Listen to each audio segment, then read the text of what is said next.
Good morning. It is Sunday, July 31st, 2011, and you are watching Take 5.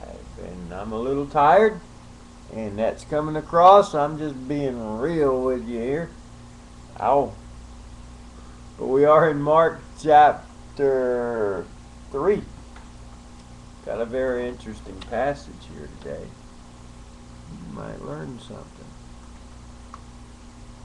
Verse 31, and his mother and his brothers came, and standing outside they sent to him and called him.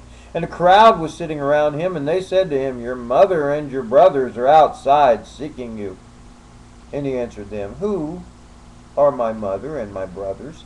And looking about at those who sat around him, he said, here are my mother and my brothers. For whoever does the will of God, he is my brother and sister and mother. Well, that's kind of interesting. He's doing some teaching, and his mother and his brothers come up, and he basically disses them. Now, we don't know the whole story. We don't know if eventually he went out and talked to him. But see, we know what their intent was, because we read back in verse 21 that they wanted to seize him, for they were saying he's out of his mind. They thought he was crazy, so they were coming. They were trying to stop him again.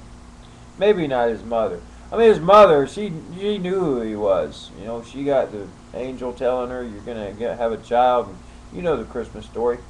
So maybe she was there trying to maybe be a peacemaker or something. But his brothers, they just thought he was nuts. That's what they were doing there. But Jesus makes a point here. I mean, don't miss the point. It's not about, you know, he loved his mother and his brothers, and they all became disciples, actually, and you can read about that later. But what he's saying is, more important than physical relationships are spiritual relationships.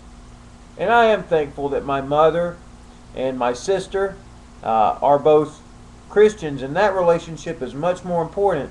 We share the same family, the family of Jesus Christ. That's more important than the Hawkins family.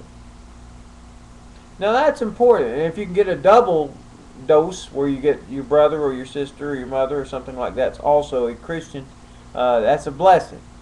But the point is, spiritual relationships are more important than physical relationships. So I would ask you, how are your spiritual relationships? Do you have some good, strong friendships with your brothers and your sisters in Christ?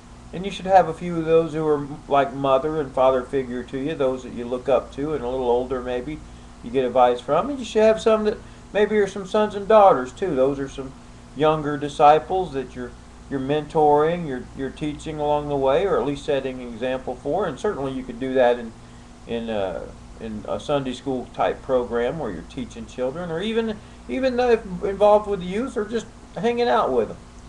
But these relationships are very important. That's why it's also very important to go to church and to different church activities. And if your church has small groups, to be part of that. You know, don't skip church, and don't just be a in and out on Sunday morning. And this is Sunday that I'm teaching this. Don't just be a fly in and fly out kind of person. Get to know people. Get involved. Those are the most important relationships, even more important than physical family. And I know that's kind of radical, but that's what Jesus was saying, see. That's his point. And I know I'm tired and probably coming across kind of crazy, but they thought Jesus was crazy too. Yeah, they did. Come back tomorrow for the next edition of Take 5.